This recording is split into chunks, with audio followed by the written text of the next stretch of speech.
Hey, today I want to talk about how social media impacts so many of us. As we all know, social media has changed so much about the way we live. I'm seeing more and more that it may even change our motivations for our behavior, our choices, our actions. I interpret the phrase living for the Insta as the expression people use when they make plans, travel, especially study abroad, meet somewhere with their friends, try new restaurants, expressly to take photos so other people will attribute them status or recognition for doing whatever it is they did. The concept applies to all social media platforms. Basically, living for the Insta implies that people wouldn't put forth the effort to create the same experiences if other people didn't see them doing so. So I want to ask, if a person travels for the Insta, meaning only to take and share photos of the trip, how does that impact the experience? I personally really enjoy taking photos, but after I've taken a few, I put my phone away so I can genuinely be where I am. I began this habit because I'm the worst multitasker. I have tunnel vision for whatever it is I'm thinking about. But even if you think you're the world's greatest multitasker, why would you want to divide your attention between a brand new experience and your social media feed, which will be there literally anytime you want to access it? On top of that, most of us use limited time off work to travel. Don't we want to create immersive, memorable experiences during our times away rather than staring at our phones, editing our images, and refreshing to see who liked and commented on our posts? It makes me think of last December when my phone was stolen on the second day of a 2-week-long trip to Europe. My first thought was, oh my God, my phone is gone. I won't be able to contact anyone at home. My second thought was, oh my God, I will have 0 photos from this vacation. I proceeded, phoneless, through the vacation and learned some things about myself. I learned that 1, I noticed significantly more of my surroundings, and 2, I feel more patient and overall happier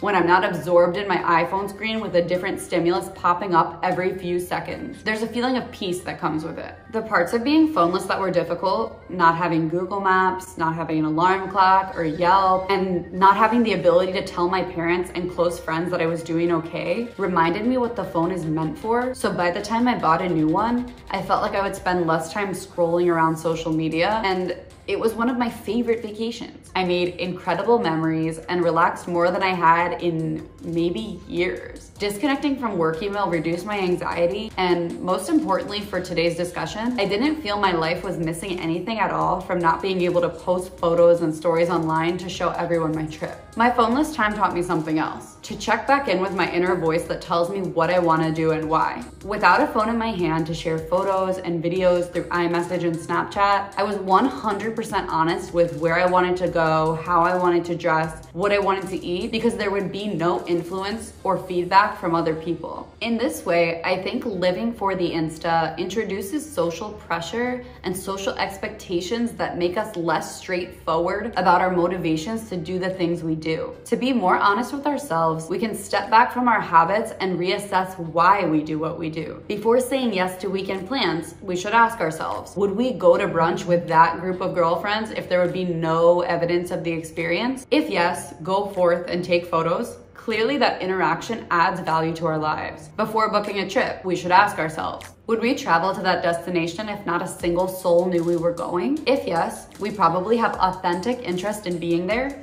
making it worth the time, energy, effort, and cost of the journey. This phenomenon of living for the Insta doesn't exclusively apply when we're doing fun, social things. It refers to a social drive that sneaks into all of our decision-making to varying degrees, depending on the situation and depending on the person. For example, a beneficial use of social media could be to raise awareness for causes we care about. In my experience on social media, it seems pretty obvious to me who actually cares about a cause versus who posts about it because it's trending or because their friends are posting about it. Don't get me wrong, giving a shout out to a good cause or something we believe in is wonderful. I think it's more a matter of figuring out what we would believe in and to what we would dedicate our time if no one else knew about it, because I think part of figuring ourselves out is discovering what we believe in regardless as to the opinions of the people we know. For example, when I was a college student, I met so many students engaged in philanthropy. I went to a huge university with the biggest student-run philanthropy in the country. You probably figured out what university it is. And I met at least as many students who actually cared about the philanthropy as those who participated so they could belong to an in-group, take photos in the t-shirts,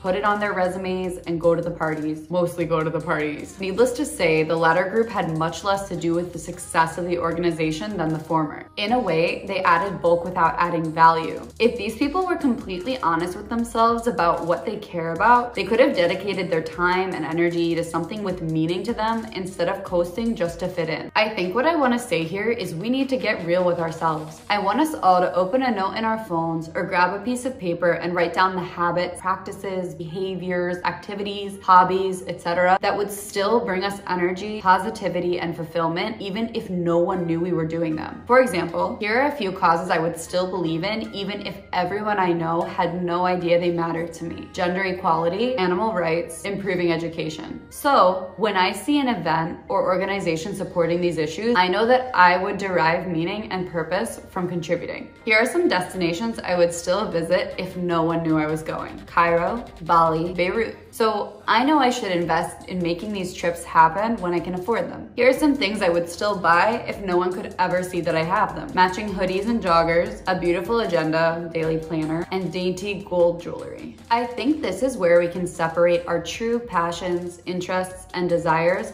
from those that are imposed upon us by other people. So what do you want? What do you care about? Please let me know in the comments below. More girl talk to come soon. Bye for now.